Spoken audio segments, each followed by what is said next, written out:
Assalamualaikum warahmatullahi wabarakatuh. Perkenalkan, nama saya Gian Arsyid, kelas B, Prodi Teknik Sipil. Saya akan membuat tugas UAS, yaitu membuat video untuk membahas sejarah kedudukan dan fungsi bahasa Indonesia. Sejarah bahasa Indonesia. Sebelum kemerdekaan Indonesia diproklamasikan, bahasa Indonesia merupakan salah satu dialek bahasa Melayu. Setelah berabad-abad, bahasa Melayu dipakai sebagai alat perhubungan antar penduduk Indonesia yang terdiri dari berbagai suku dan bahasa. Pada masa penjajahan Belanda, bahasa Melayu juga dipakai sebagai bahasa perhubungan yang luas. Bahkan, komunikasi antara pemerintah Belanda dan penduduk Indonesia yang memiliki berbagai macam bahasa juga menggunakan bahasa Melayu. Setelah kemerdekaan Indonesia diproklamasikan pada tanggal 17 Agustus 1945, pada tanggal 18 Agustus 1945 ditetapkan Undang-Undang Dasar 1945 yang di dalamnya terdapat pasal yang menyatakan bahwa bahasa negara adalah bahasa Indonesia. Pernyataan dalam pasal tersebut mengandung konsekuensi bahwa selain menjadi bahasa nasional, bahasa Indonesia juga berkedudukan sebagai bahasa negara sehingga dipakai dalam semua urusan yang berkaitan dengan pemerintahan dan negara. Yang kedua, kedudukan bahasa Indonesia. Kedudukan bahasa Indonesia berada di atas bahasa-bahasa daerah. Hasil perumusan Seminar Politik Bahasa Indonesia yang diselenggarakan di Jakarta pada tanggal 25 sampai 28 Februari 1975. Bahasa Indonesia memiliki kedudukan sebagai bahasa nasional dan sebagai bahasa negara. Kedudukan bahasa Indonesia sebagai bahasa nasional dimiliki sejak dikeluarkan Sumpah Pemuda pada tanggal 28 Oktober 1928.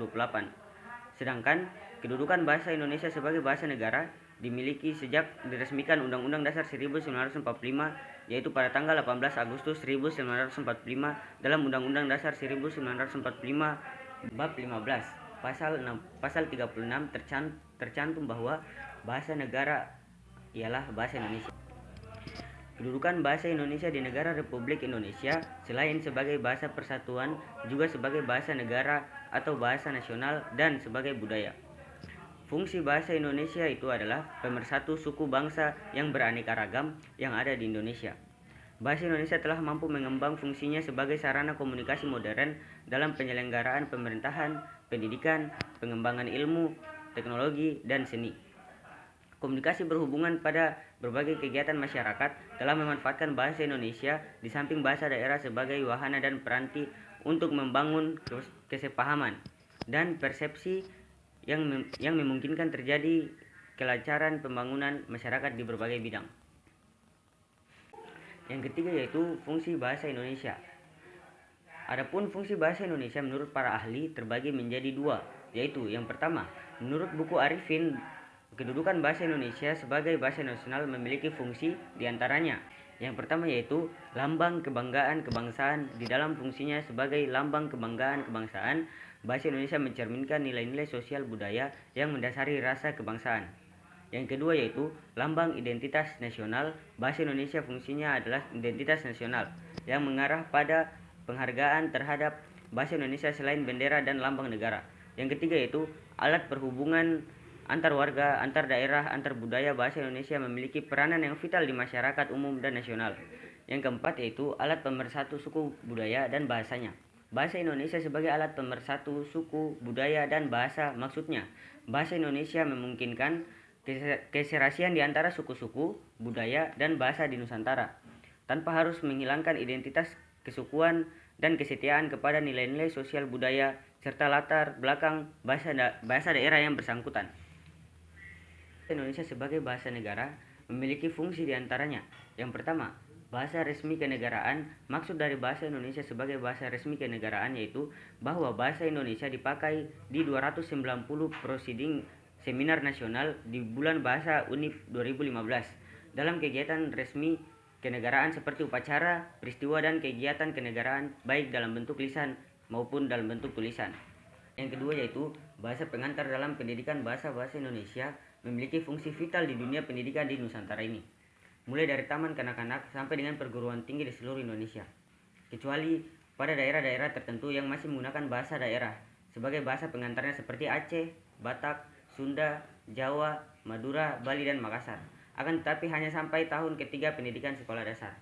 Yang ketiga yaitu alat perhubungan pada tingkat nasional. Dalam hal ini, bahasa Indonesia dipakai bukan saja sebagai alat komunikasi timbal balik antara pemerintah dan masyarakat luas, dan bukan saja sebagai alat perhubungan antar negara dan antar suku, melainkan juga sebagai alat perhubungan di dalam masyarakat yang sama latar belakang sosial, budaya, dan bahasanya. Yang keempat yaitu alat pengembangan kebudayaan, ilmu pengetahuan, dan teknologi. Di dalam hubungan ini, bahasa Indonesia adalah satu-satunya alat yang memungkinkan kita membina dan mengembangkan kebudayaan nasional sedemikian rupa, sehingga bahasa Indonesia memiliki ciri-ciri dan identitasnya sendiri yang membedakannya dengan kebudayaan daerah. Kesimpulannya, terhadap kedudukan dan fungsi bahasa Indonesia dapat menjadi dasar menumbuhkan jiwa nasionalisme kaum muda dan pelajar. Dalam hal ini, bahasa Indonesia memiliki dua kedudukan, yaitu sebagai bahasa nasional dan bahasa negara. Dalam kedudukannya sebagai bahasa nasional, bahasa berfungsi sebagai lambang kebanggaan, kebangsaan, identitas nasional, alat perhubungan antar warga, antar daerah, dan antar suku, dan alat pemersatu suku, budaya, dan bahasa di Nusantara. Sedangkan dalam kedudukannya sebagai bahasa negara, bahasa Indonesia berfungsi sebagai bahasa resmi kenegaraan, bahasa pengantar, pendidikan, alat, dan teknologi. Mengingat pentingnya kedudukan dan fungsi bahasa Indonesia dan teknologi, sedangkan dalam kedudukannya sebagai bahasa negara, Indonesia berfungsi sebagai bahasa resmi kenegaraan, bahasa pengantar, pendidikan, alat perhubungan tingkat nasional, dan alat pengembangan kebudayaan, ilmu pengetahuan, dan teknologi. Mengingat pentingnya kedudukan dan fungsi bahasa Indonesia, penulis mengajak kaum muda dan pelajar untuk menjaga dan terus mengembangkan agar bahasa Indonesia terus bertahan dan berkembang dalam masa yang akan datang.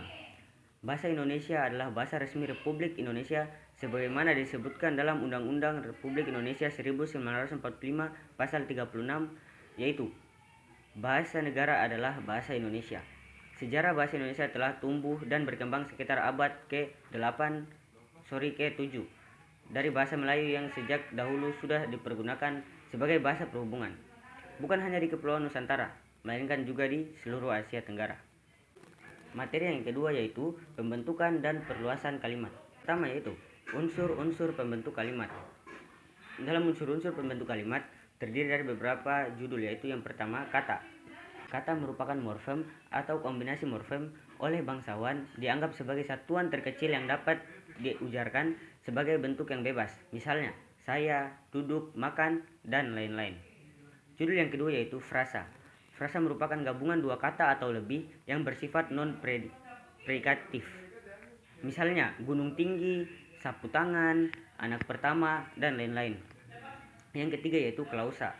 Klausa merupakan satuan gramatikal yang sekurang-kurangnya terdiri atas subjek dan predikat dan berpotensi menjadi kalimat. Misalnya, dia datang, saya membaca, Fikar menulis, dan lain-lain. Judul yang kedua yaitu bagian-bagian kalimat. Bagian-bagian kalimat terdiri dari beberapa contoh, yaitu yang pertama subjek. Subjek merupakan bagian dari kalimat yang menandai pembicaraan atau yang menjadi pokok bahasan. Yang kedua yaitu predikat. Predikat adalah bagian kalimat yang menandai pembicaraan atau tindakan subjek serta perjelas dari subjek yang berupa kata atau frasa. Yang ketiga yaitu objek. Objek adalah perkara atau orang yang menjadi pokok pembicaraan. Yang keempat yaitu pelengkap. Merupakan unsur yang melengkapi predikat verbal dan berada di belakang predikat. Yang kelima yaitu keterangan. Sesuai namanya, unsur keterangan berfungsi sebagai penjelas kata atau bagian kalimat yang lain. Pola-pola kalimat. Kalimat berpola SP. Kalimat tipe ini memiliki unsur predikat dan subjek dan predikat. Contoh, mereka sedang berenang. Pola yang kedua yaitu kalimat berpola SPO. Kalimat ini memiliki unsur subjek, predikat, dan objek. Contohnya, dia sedang menulis novel. Yang ketiga yaitu kalimat berpola SPPL. Kalimat tipe ini memiliki unsur subjek, predikat, dan pelengkap. Contohnya yaitu anaknya berternak ayam. Contoh yang keempat yaitu kalimat berpola SPOPL. Kalimat tipe ini memiliki unsur subjek, predikat, objek, dan pelengkap.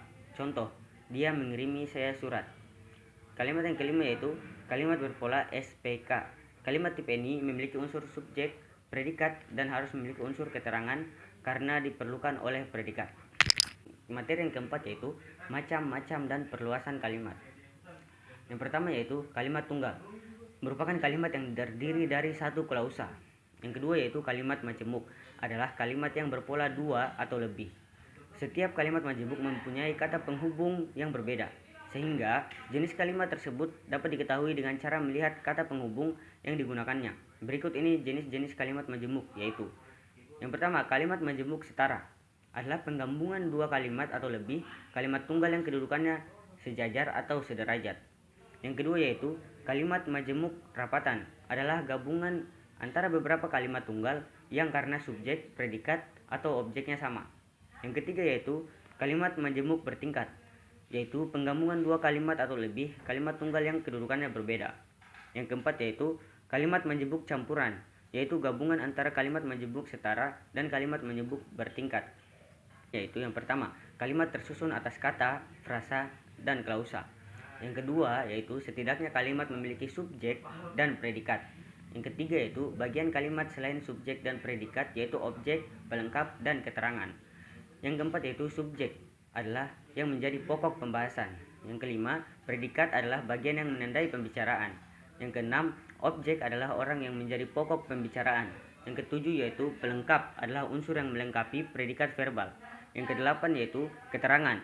Keterangan adalah unsur yang berfungsi sebagai perjelas. Yang kesembilan, kalimat yang memiliki pola tertentu. Kesepuluh, kalimat secara garis besar dibagi menjadi kalimat tunggal dan majemuk. Yang kesebelas, kalimat tunggal terdiri dari satu klausa dan merupakan kalimat paling sederhana. Tiga yaitu pembentukan dan perluasan paragraf. Judul yang pertama yaitu pengertian paragraf. Paragraf adalah rangkaian kalimat yang disusun secara sistematis dan logis sehingga membentuk kesatuan pokok pembahasan, atau paragraf adalah kesatuan pikiran, suatu kesatuan yang lebih tinggi dan lebih luas dari kalimat dan merupakan himpunan dari kalimat-kalimat yang bertalian dalam satu rangkaian membentuk gagasan. Tujuan pembentukan paragraf yaitu yang pertama, memudahkan pengertian dan pemahaman dengan cara menyekat-nyekat ide pokok yang satu dengan ide pokok lainnya untuk mengungkapkan satu ide pokok saja pada setiap paragraf. Yang kedua yaitu memudahkan pembaca mengikuti uraian penulis secara sistematis dari ide yang lain, sehingga pemusatan perhatian dapat dilakukan terhadap setiap ide yang diungkapkan dalam karya tulis. Berdasarkan fungsi dalam karangan. Yang jenis pertama yaitu paragraf pembuka, yang kedua yaitu paragraf penghubung, yang ketiga yaitu paragraf penutup. Berdasarkan posisi kalimat utama.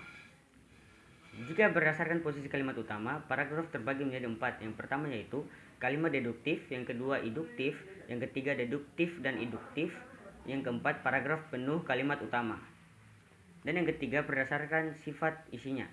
Jika berdasarkan sifat isinya, paragraf terbagi menjadi 5, yaitu paragraf naratif, paragraf deskriptif, paragraf ekspositoris, paragraf argumentatif, dan paragraf persuasif. Judul yang selanjutnya yaitu struktur paragraf. Struktur paragraf dibagi menjadi 3, yaitu posisi paragraf, yang kedua yaitu batasan paragraf, yang ketiga yaitu kegunaan paragraf. Judul yang keempat yaitu syarat-syarat pembentukan paragraf.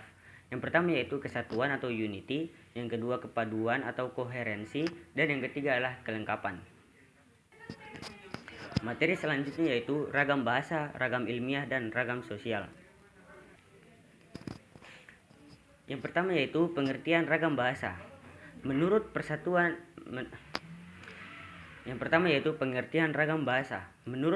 dari Bachmann 1990, ragam bahasa merupakan suatu variasi penggunaan bahasa menurut penggunaan yang berbeda-beda menurut topik yang dibicarakan, kawan bicara, hubungan pembicara, orang yang dibicarakan, dan menurut pembicara. Yang pertama yaitu ragam bahasa lisan, bahasa yang dihasilkan alat ucap manusia atau organ of speech. Yang kedua yaitu ragam bahasa tulis, bahasa yang dihasilkan menggunakan tulisan dan huruf sebagai unsur dasarnya.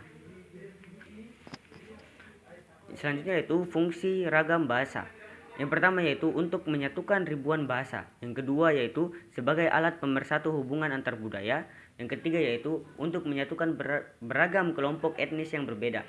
Yang keempat yaitu simbol kebanggaan nasional. Yang kelima yaitu simbol identitas nasional. Selanjutnya itu macam-macam ragam bahasa. Yang pertama berdasarkan media. Berdasarkan media, ragam lisan dan ragam tulis. Yang kedua yaitu berdasarkan standar. berdasarkan standar yaitu pemakaian kata sapaan dan kata ganti. Yang kedua, pemakaian kata tertentu. Yang ketiga, pemakaian imbuhan. Yang keempat, pemakaian konjungsi. Dan yang kelima yaitu pemakaian fungsi yang lengkap. Yang ketiga yaitu berdasarkan topik pembicaraan. Yang pertama yaitu ragam hukum, yang ketiga ragam bisnis, Materi yang ketiga yaitu berdasarkan topik pembicaraan. Yang pertama yaitu ragam hukum, yang kedua ragam bisnis, yang ketiga ragam sastra, yang keempat ragam kedokteran, dan yang kelima ragam psikologis. Yang keempat yaitu berdasarkan cara pandang penutur. Yang pertama yaitu ragam dialek, yang kedua ragam terpelajar, yang ketiga ragam resmi, yang keempat ragam tak resmi. Materi selanjutnya yaitu pengertian ragam ilmiah. Ragam ilmiah merupakan bahasa Indonesia baku yang digunakan dalam menciptakan karya-karya ilmiah. Biasa digunakan untuk memaparkan fakta, konsep, prinsip, dan teori. Ragam bahasa ilmiah yaitu cendekia, lugas dan logis, jelas, padat dan ringkas, formal dan objektif, gagasan sebagai pangkal tolak, penggunaan istilah teknis, dan konsisten. Yang kedua yaitu ragam bahasa semi ilmiah. Ragam bahasa semi ilmiah merupakan bahasa pembentukan yang katanya tidak terlalu formal, tidak terlalu mengikuti metode ilmiah, tetapi tetap konsisten terhadap struktur kalimat yang lengkap dan objektif atas tulisan tersebut. Yang ketiga yaitu ragam bahasa non ilmiah. Yang pertama yaitu emotif, kedua persuatif, ketiga deskriptif, yang keempat yaitu jika terkritik, terkadang tanpa adanya bukti. Selanjutnya yaitu ragam sosial. Ragam sosial yaitu ragam bahasa yang sebagai norma dan kaidahnya didasarkan atas kesepakatan bersama dalam lingkungan sosial yang lebih kecil masyarakatnya. Unsur-unsur sosial yang pertama yaitu kelompok sosial, kedua budaya, ketiga lembaga sosial, keempat stratifikasi sosial, dan yang kelima yaitu kekuasaan dan otoritas. Yang kedua yaitu jenis interaksi sosial. Yang pertama yaitu interaksi sosial individu dengan orang-orang, yang kedua yaitu kelompok dan interaksi kelompok, yang ketiga yaitu interaksi individu dengan kelompok. Materi selanjutnya yaitu ejaan yang disempurnakan. Fungsi utama EYD yaitu adalah sebagai alat pemersatu dan menjadi tolak ukur bagi benar tidaknya pemakaian bahasa seseorang atau sekelompok orang. Kesimpulan, ejaan yang disempurnakan adalah tata bahasa dalam bahasa Indonesia yang mengatur penggunaan bahasa Indonesia dalam tulisan, mulai dari pemakaian dan penulisan huruf kapital dan huruf miring, serta penulisan unsur serapan. Ejaan yang disempurnakan di sini diartikan sebagai tata bahasa yang disempurnakan. Materi selanjutnya yaitu diksi atau pilihan kata. Pengertian diksi. Diksi adalah pilihan kata yang digunakan untuk menyampaikan gagasan, ide, kepada lawan bicaranya. Diksi juga termasuk gaya bahasa yang berstruktur gramatikal. Diksi digunakan pada saat penutur ingin bertutur secara baik, langsung maupun tidak langsung. Dan diksi sangat penting dalam berkomunikasi sehari-hari. Yang selanjutnya yaitu jenis-jenis diksi. Yang pertama yaitu pada umumnya kita dibedakan atas makna yang bersifat denotatif dan makna bersifat konotatif. Mengungkapkan bahwa makna denotatif adalah makna dasar suatu kata yang menunjuk acuannya dan tidak mengandung nilai rasa. Sedangkan makna konotatif adalah makna tambahan yang mengandung nilai rasa terhadap makna dasar. Yang pertama yaitu pemakaian kata bersinonim dan berhomofon. Yang kedua yaitu pemakaian kata atau istilah asing. Yang ketiga yaitu kata umum dan khusus. Materi selanjutnya yaitu pemakaian diksi dalam karya sastra. Yang pertama yaitu denotasi. Denotasi adalah batasan kamus atau definisi utama suatu kata sebagai lawan dari konotasi atau makna yang berkaitan dengan makna denotatif atau denotasi. Kata mengacu pada makna lugas atau makna sebenarnya. Yang kedua yaitu konotasi. Konotasi adalah kesan-kesan atau asosiasi-asosiasi biasanya bersifat emosional yang ditimbulkan oleh sebuah kata di samping berdasarkan kamus atau definisi atasnya. Yang ketiga yaitu kelangsungan kata. Kelangsungan kata merupakan salah satu cara untuk menjaga ketepatan kata dalam karya sastra. Yang pertama yaitu dalam karya sastra lebih tercenderung untuk bersifat konotatif. Karya sastra sering menggunakan kata-kata yang bermakna konotasi dengan tujuan untuk memperindah karya sastra tersebut. Penggunaan kata-kata yang bermakna konotasi selain memperindah juga akan memperkaya dan menyalurkan makna dengan baik. Maka, konotasi bersifat subjektif dalam pengertian bahwa ada pergeseran dari makna umum denotatif karena sudah ada penambahan rasa dan nilai rasa tertentu. Yang kedua yaitu bagian tertentu. Pada karya sastra, maksud menonjolkan adalah memberi suatu penekanan atau bentuk perhatian terhadap peristiwa, kejadian, ataupun terhadap seorang tokoh dalam karya sastra tersebut. Wujud formal fiksi adalah kata dan kata-kata. Sekian materi yang dapat saya sampaikan. Lebih dan kurangnya mohon dimaafkan. Wabillahi taufiq wal hidayah. Wassalamualaikum warahmatullahi wabarakatuh.